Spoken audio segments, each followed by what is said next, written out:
ఈ వీడియో కనుక నచ్చితే ఖచ్చితంగా లైక్ చేయండి. హాల్లో మిత్ర, జాను అలాగే మనీషా దేవి అని అందరూ ఉంటారు. ఇక అప్పుడే జయదేవ్, లక్ష్మి వస్తారు.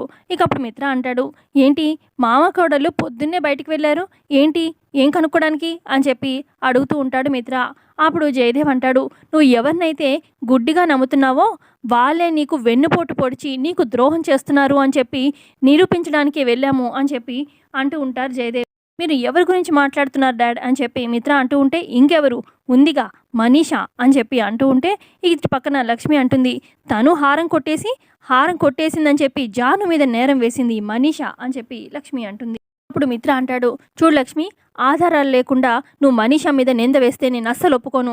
మనీషాకు అసలు అలాంటి పని చేయాల్సిన అవసరమే లేదు అని చెప్పి అంటూ ఉంటే, అప్పుడు లక్ష్మి అంటుంది, చూడండి మిత్ర గారు, నా దగ్గర ఆధారం ఉంది. ఆ సరియు పిఏ మొత్తం చెప్పేశాడు, నేను రికార్డ్ చేశాను చూడండి అని చెప్పి ఇక లక్ష్మి తన ఫోన్ మిత్రకి చూపిస్తూ ఉంటుంది. ఇటు పక్క దేవి అని మనీషా ఫుల్ టెన్షన్ పడిపోతూ ఉంటారు.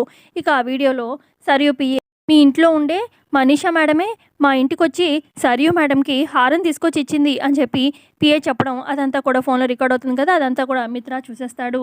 ఇక మనీషా చాలా టెన్షన్ పడిపోతూ ఉంటుంది. మరి మిత్ర నమ్ముతాడా, మనీషా దీన్ని ఏ రకంగా తనకు అనుకూలంగా మార్చుకుంటుందనేది కమింగ్ ఎపిసోడ్లో తెలుసుకుందాము. ఇక నచ్చితే ఖచ్చితంగా లైక్ చేయండి, కొత్తగా సబ్స్క్రైబ్ చేసుకోండి. Thanks for watching.